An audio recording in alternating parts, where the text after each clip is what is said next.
Assalamualaikum warahmatullahi wabarakatuh. Kami dari kelompok 1, Teknik Pemisahan Lanjut akan menjelaskan presentasi tentang kelompok kami yang berjudul Fase Diam HPLC dan HPTLC.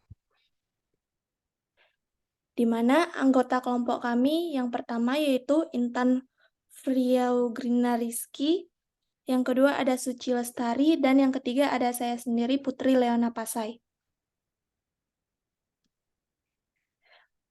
Bagian pertama akan dijelaskan oleh saya sendiri. Baiklah, di pendahuluan pertama, HPLC atau High Performance Liquid Chromatography.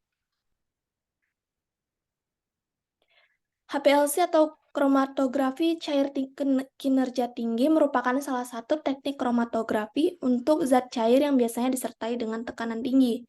Nah, HPLC ini dia menggunakan dua fase kerja, yaitu fase gerak dan fase diam. Nah, fase gerak berupa cairan atau pelarut yang membawa komponen menuju detektor, sedangkan fase diam fase tetap di dalam kolom.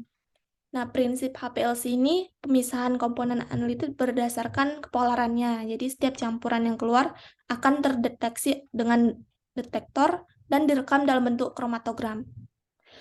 Di HPLC ini ada 4 jenis utama, yaitu pertama jenis HPLC fase normal, kedua HPLC fase terbalik, tiga HPLC penukar ion, dan keempat HPLC size exclusion chromatography atau SEC.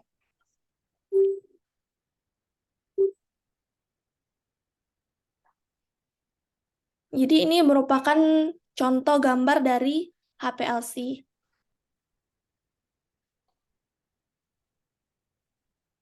Nah, jadi kebanyakan fase diam dari HPLC ini berupa silika yang dimodifikasi secara kimiawi, silika yang tidak dimodifikasi, atau polimer-polimer stiren dan divinyl benzen. Permukaan silika adalah polar dan sedikit asam karena residu gugusnya silanol atau SiOH. Nah, silika ini dapat dimodifikasi secara kimiawi dengan reagen seperti klorosilan. Nah, reagen ini akan bereaksi dengan gugus silanol dan menggantinya dengan gugus fungsional lain. Kemudian fase diam selanjutnya ada yaitu oktadesil silika atau ODS. C18 merupakan fase diam yang paling banyak digunakan karena mampu memisahkan senyawa dengan kepolaran rendah, sedang maupun tinggi. Silika yang tidak dimodifikasi akan memberikan waktu retensi yang bervariasi disebabkan karena ada kandungan air yang digunakan. Baiklah selanjutnya akan dijelaskan oleh Kak Suci. Baiklah, selanjutnya kita akan melihat contoh dari aplikasi HPLC. Di sini ada satu contoh di mana dengan judul analisis kadar kafein pada produk bubuk kopi murni yang dihasilkan di Kabupaten Pekalongan menggunakan metode High Performance Liquid Chromatography atau HPLC.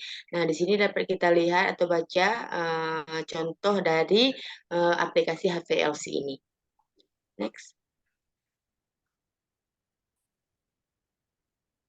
Kemudian selanjutnya ada HVTLC. HVTLC atau High Performance Thin Layer Chromatography merupakan kromatografi lapis kinerja tinggi, adalah teknik analisis instrumental yang didasari kemampuan kromatografi lapis tipis yang lebih maksimal dan baik.